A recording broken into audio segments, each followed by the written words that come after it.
ദേവുവിന്റെ parents actually കുറച്ച് strict ആണോ? ഞങ്ങൾ സ്ട്രിക്റ്റ് ആയിട്ട് തന്നെയാണ്. അത് വേറൊന്നും കൊണ്ടല്ല. ഞങ്ങൾ എപ്പോഴും ദേവുവിന്റെ അടുത്ത് പറയും, ഒരാളെ ഉള്ളൂ എന്നുള്ള കാര്യമില്ല. ഒരാളുള്ളെങ്കിലും സമൂഹത്തിന് ഉപകാരപ്പെടുന്ന രീതിയിൽ വളരണം. എന്റെ പൊന്നു കുഞ്ഞേ, 10 വയസ്സിൽ എന്തൊക്കെയാണ് അവര് പറഞ്ഞു തന്നെ? ഇതുപോലെ എന്തൊക്കെ ഉപദേശങ്ങളാ അച്ഛനും അമ്മയും തന്നേക്കണേ? ചുണ്ട് എനിക്ക് ഒരെണ്ണം ഇതുപോലെ അച്ഛൻ പറഞ്ഞ പോലത്തെ വേറെ ഒരെണ്ണം ദേവ് പറയുകയാണെങ്കിൽ ഏതായിരിക്കും? ഇപ്പൊ വീടിന്റെ ഭിത്തിയിൽ വരയ്ക്കരുത്.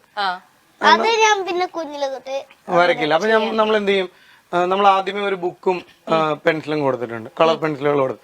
എത്ര വേണമെങ്കിലും ആ ബുക്കിൽ വരയ്ക്കാം. എല്ലാവരും പറയും ചുമരിൽ വരയ്ക്കും, അല്ലെങ്കിൽ കുട്ടികൾ നന്നായിട്ട് വരച്ചു പഠിക്കാൻ നമുക്ക് ബുക്കിൽ വരച്ചു പഠിക്കാം, ഒരു ബുദ്ധിമുട്ടുമില്ല.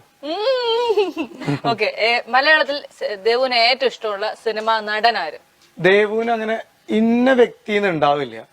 അത് എന്തുകൊണ്ടാന്ന് വെച്ച് കഴിഞ്ഞാൽ ഇപ്പൊ ഉണ്ണിയുടെ കൂടെ വർക്ക് ചെയ്തിട്ടുണ്ട്, അല്ലെങ്കിൽ വിനയുടെ കൂടെ, ദിലീപേട്ടന്റെ കൂടെ, ടോവിയുടെ കൂടെ, കുറെ പേരുടെ കൂടെ ഉണ്ട്. പക്ഷെ ഓരോരുത്തരും ഓരോ രീതിയാണ്. ഇപ്പൊ വിനയുടെ കാര്യം ചോദിച്ചാൽ ഇപ്പൊ സോമന്റെ കൃതാവാണ് ഏറ്റവും ഇതാണ്. വിനയ്ക്ക് ചിലപ്പോ ഒരു ചെറിയ കുട്ടിയുള്ളതുകൊണ്ട് വിനയ് കുറച്ചുകൂടി ലവബിൾ ആയിരിക്കും. ഉണ്ണി ചിലപ്പോ ഭയങ്കര കെയറിങ് ആയിരിക്കും. ദിലീപേട്ടൻ ചിലപ്പോ ഓരോരുത്തരും ഓരോ രീതിയാണ്. ടോയ്ക്ക് 2 മക്കൾ. അപ്പൊ ഓരോരുത്തരും ഓരോ രീതി. അപ്പൊ ഇന്ന വ്യക്തി എന്നില്ല. പിന്നെ ഞങ്ങൾ എല്ലാവരുടെയും സിനിമ കാണുന്നതാ. ഒരു ഇന്ന ഫാൻ ബോയ് ഫാൻ ഗേൾ എന്നുള്ള ഇതില്ല. എല്ലാ സിനിമകളും ഞങ്ങൾ കാണും. അപ്പൊ അതുകൊണ്ട് എനിക്ക് തോന്നണ അങ്ങനെയാണ്. അടുത്ത ആൻസർ ദേവ് എന്നോട് ചെവി പറഞ്ഞു തരണേ. അത് തന്നെയാണോ അച്ഛൻ പറയണെന്ന് കേക്കട്ടെ. കാരണം ഇതെല്ലാം അച്ഛന്റെ എല്ലാം ശരിയാണെന്ന് ദേവ് പറഞ്ഞു. അല്ലാതെ എന്തുകൊണ്ടാന്നറിയാം, പ്രീത ഓഫീസ് കാര്യങ്ങളായിട്ട് നടക്കുന്നുണ്ട്. ഞാനായിരിക്കും കൂടുതലും ദേവിന്റെ കൂടെ യാത്ര ചെയ്യുന്നത്. അപ്പൊ ഞാൻ ഈ യാത്ര ചെയ്യുന്നതും ഒരു 3.5 വയസ്സോട്ട് കണ്ടിന്യൂസ് ഞങ്ങൾ ഇങ്ങനെ ഇതാണ്. അപ്പൊ എനിക്കായിരിക്കും ഏറ്റവും കറക്റ്റ് ആയിട്ട് ഇഷ്ടങ്ങളും അനിഷ്ടങ്ങളും അറിയാൻ പറ്റുക. അങ്ങനെയാണെങ്കിൽ ദേവുവിന് പെട്ടെന്ന് വിഷമം വരുന്ന ആ ഒരു കാര്യം എന്താന്ന് ചേച്ചിയുടെ ചെവി പറഞ്ഞു. എന്നാലും അറിയുന്ന എന്തിച്ചോ ഇവിടെ ഇങ്ങനെ ഇതിന് വരെ ശബ്ദം ഉണ്ടെന്നാ പറയുന്നത്, നിങ്ങളുടെ ചിന്തകൾക്ക് വരെ.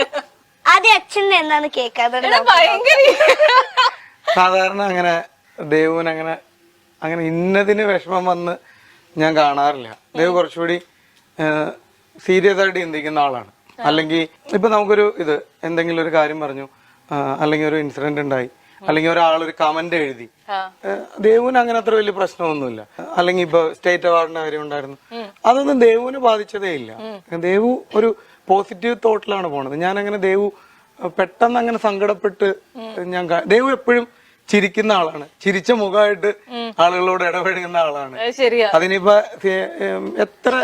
പലപ്പോഴും എനിക്ക് തോന്നും ദേവുവിന് കരയാനാണ് ബുദ്ധിമുട്ട്. ചിലപ്പോ ദേവുവിന്റെ ഏതെങ്കിലും വീഡിയോകൾ കണ്ടിട്ടുണ്ടെങ്കിൽ, അല്ലെങ്കിൽ കരഞ്ഞതൊരു 1.5 കരച്ചിലായിരുന്നു ആ മാളികപ്പുറത്തിൽ. എന്റെ അമ്മോ.